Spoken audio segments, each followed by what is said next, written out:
Very loud infographics in regards, we're talking about Governor Boni's second term in office, elevating service delivery across Yobe State. But if you look at the nameplates, 22 firms get 16.1 billion naira in first tranche of 75 billion naira relief loan.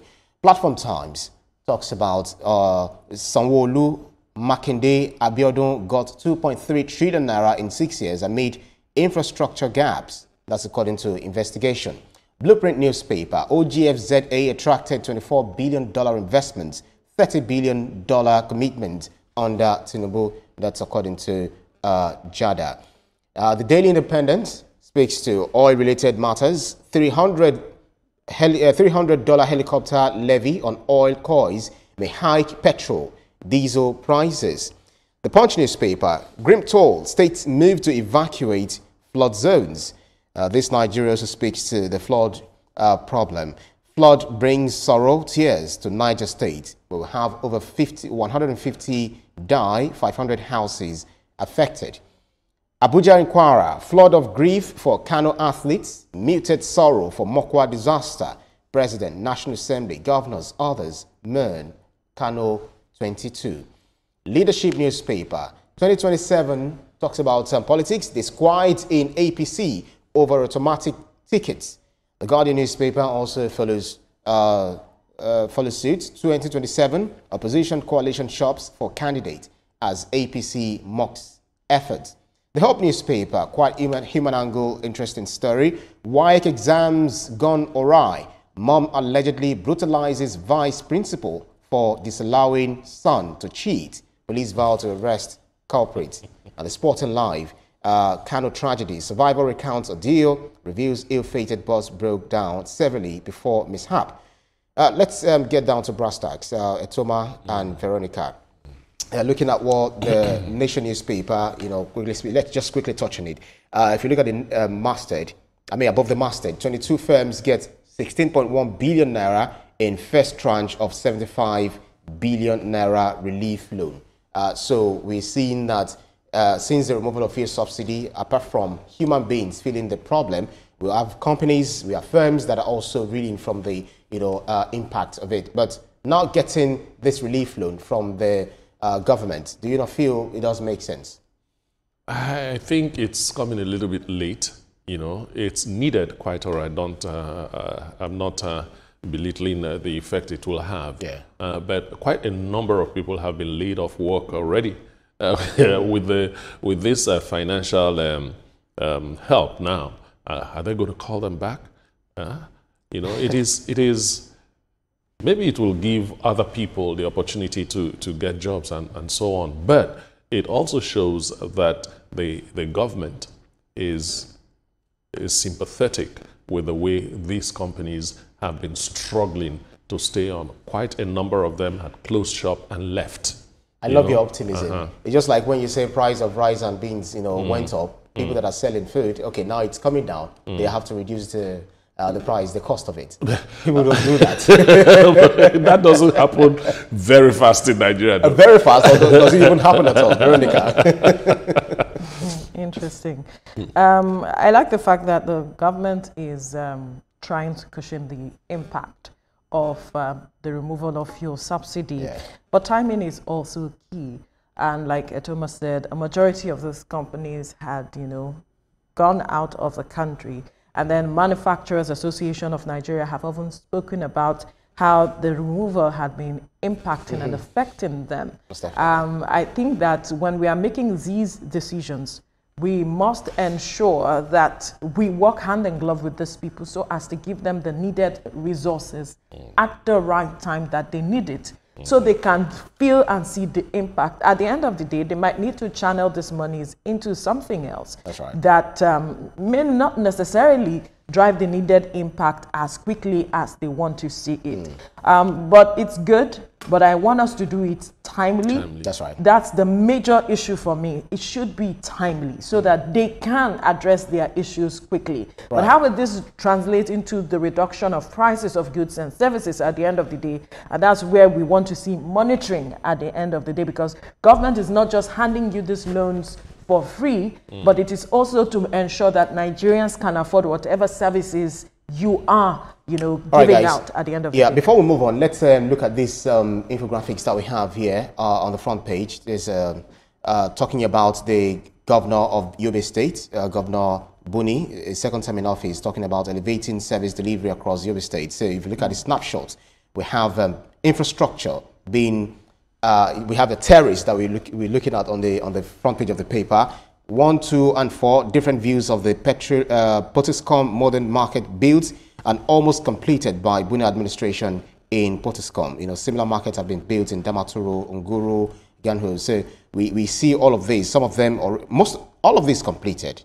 I think it's just the groundworks that remain there. So this is speaking to good governance. Some will agree. Others will say, yes, now infrastructure we won't chop. But that is not the case. The case is that he's showing workings.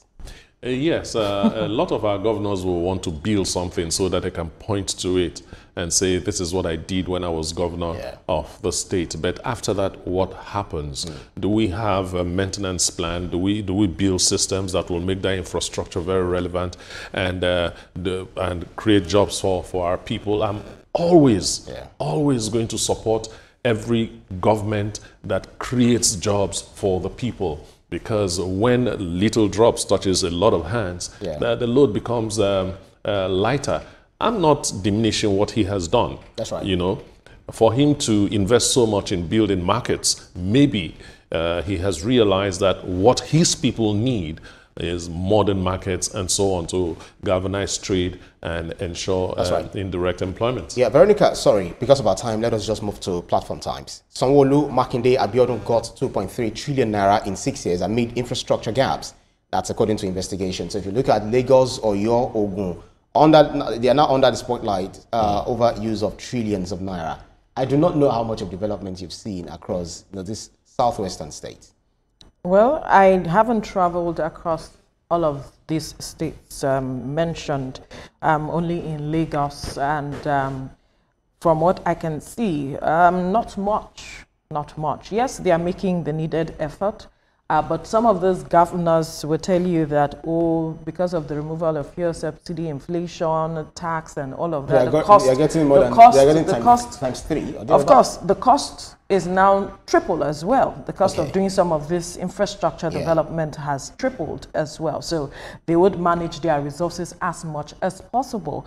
But it's important that we investigate these things and bring them to question, because the funds that were used are Nigerians' funds. Now that it is on the papers, let Nigerians investigate. Can they measure and ensure that, the infrastructure on the ground, places side by side, these monies that they have received. The paper is saying not much has been seen in 2.3 in 6 years amid infrastructure gaps. What are the gaps? Where are the gaps? I believe that they would have broken that down further inside the paper. But it's important to note that governors, you have a responsibility to the people to ensure dividends of democracy at the end of the day. And that whatever you are building in terms of infrastructure is what the people need, and not just what you think the people need. It has to serve the people so that you can know that you have imprinted your name on the sands of time. That's right. And posterity will be kind to you. I love the way you kind of give them the motivational talk. So I believe if they're seated, watching us, they definitely will pick something out of it if they really want to do some things. Now, Blueprint newspaper, as well as Daily Independent, they talk about the oil industry. If you look at OGFZA, which means Oil and Gas Free Zones Authority, which is led by Bamanga Usman Jada, is saying that the current administration of Bola Ahmed Tinubu attracted $24 billion investments, $30 billion commitment under his leadership, saying that we are reaping dividends of purposeful leadership. But on the other hand, $300 helicopter levy on oil coins may hike petrol, diesel prices. So while we are recording gains, others are expressing their fears that, listen, Minister of Aviation, do not impose this fee on the land. This levy on these players. But in all of this, how do you see it? It reminds me of the street balance that says life no balance.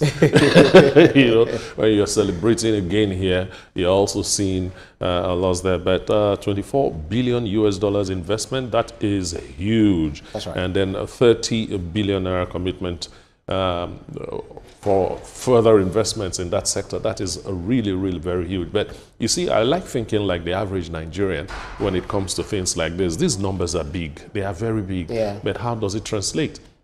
You know, yes, these investments are not the kind of investment where you put the money today and you start seeing dividends tomorrow. I understand that it takes some time. So we just have to wait. And at times, when we are writing stuff like this, even on the headlines, we should break it down a little bit so that the average Nigerian but Veronica, you know, if you look at this story on the front page of Daily Independence, you know, it's going to affect companies like ExxonMobil, Total, you know, name all of the oil, and then at the end of the day, it might spill over to customers who will be seeking Definitely, to buy. they are the first persons who will be at the brunt. But the federal government said it's just a way of generating revenue. Of course, the government wants to generate revenue. These people are in business for profit. So there has to be a balance if they have to sustain their businesses. So while government is saying, I need to get this tax from you, they are also imposing it on their customers. At the end of the day, someone has to pay for whatever decisions the government is making.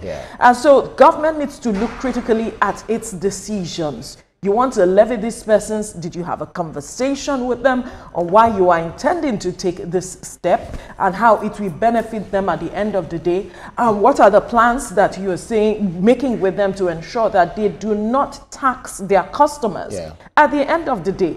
Because if you are giving with one hand and taking with the other hand, then we would not trust. That's what is happening. People would not trust you. Let's be sincere. That's right. People would not trust. So it's important that these people understand what it is, why they are being levied. You want to generate funds. So how does this affect? It's going to affect my business. And I must increase the price of petrol. At the end of the day, what is the impact on the economy that we are saying we want to build and stabilize? Most definitely. Most definitely. Guys, if we can do this in just like 50 seconds from you, 50 seconds from you for the Punch newspaper, This Nigeria, and Abuja Inquiry, which talked about flooding, you know, in Niger State. You know, if you look at even Abuja Inquiry saying that flood of grief for Kano athletes, muted sorrow for Mokwa disaster. So it's just like we've been thrown into the mourning mood, you know, this Monday morning. It is, you know, avoidable, don't you think? For me, quite avoidable. And but the painful side is that Nigeria is bleeding too much. Too many people are dying. Too many people are dying for avoidable reasons, because Mokwa has been identified over 30 years ago as a place prone to gully erosion. You know, and state governments after state governments have had financial interventions to tackle this, and nothing much has been done. Recently, the present governor even had some, and nothing has been done. You know, we are seeing 150 and all that. My friend that lives around that area told me it's over 230, but that's unofficial figure. Official figure is still within 150, 153. Right. I it think is it painful. increased to 200 even this morning. Veronica. It's sad that we are seeing this devastating impact, be it, call it climate change, whatever it is. But the issue is, what were the steps governments, not even this current administration of the state, but successive administrations that have come, what did they do with the resources, knowing how the state is prone to these kinds of climate issues. That's right. But if we are not taking steps, we cannot just blame one government, because it will be a lot. It has to be something that is built successively, according to the administrations that have come over the years. It is sad that people who should hold these persons to account are not speaking up enough. So I believe that perhaps NGOs or whoever should begin to hold government to account regarding these issues. NLC, well, it's not a labor matter, but it's unfortunate that a lot of people have lost their lives, livelihood have been lost, a lot of persons have been displaced. But the relief that the government is putting in place right now, how long will that take? What is the measure? Because that road is a major road connecting the north, central, and Southwest. Yeah. And then so it's also an area where food is I saw grown. a video saying that you guys brace up, pepper will definitely go up, and you know, tomato and all of those. That's the impact of all of this. So what are the decisions I'm we are looking taking? to rush to the market after the program. All right, guys, let's move on to Leadership newspaper as well as the Guardian newspaper. They talk about the 2027 elections.